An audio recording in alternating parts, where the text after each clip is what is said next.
हात बघणं आणि चेहरा बघणं हे एकाच क्षेत्राचा अभ्यास आहे, सामुद्रिकाचाच हा अभ्यास आहे. नारद मुनींपासून चालत आहे. म्हणजे श्रीकृष्णाचं सुद्धा सामुद्रिक कोणीतरी लिहून ठेवलेलं आहे. म्हणजे राजस तत्वाचा उत्तम नमुना म्हणजे श्रीकृष्ण. सात्विक जो चेहरा आहे त्याचे डोळे नितळ असतात.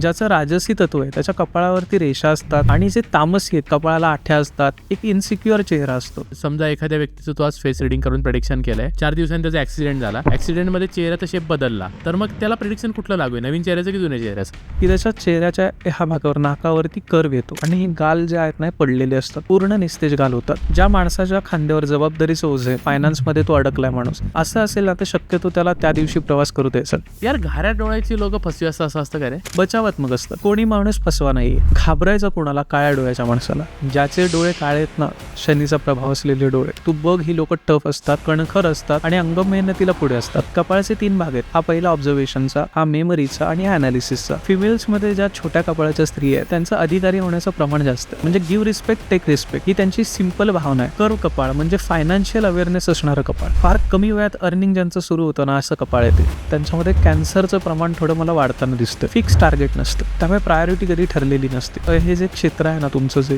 त्याच्यात छोट्या आणि लांब अशा चेहऱ्याची लोक भरपूर असतात. अतिशय सोपा, वस्तुस्थितीचं आकलन चांगलं असतं. काय खरंय काय खोटंय कळतं, कसं जगलं पाहिजे कळतं, सौंदर्याची जाणीव चांगली असते, कोणामध्ये गुंतत नाही. पण 100 जणांना स्वतःकडे अट्रॅक्ट करण्याचं जे स्किल आहे ना ते ह्या लोकांकडे. पण एक आहे की स्थितप्रज्ञता असते. इथनं उठून तिथे जायला त्यांना बराच वेळ जातो. तुम्ही राहा ज्या क्षेत्रामध्ये, काही ना काहीतरी स्टडी करत राहा आणि पुढे जात राहा.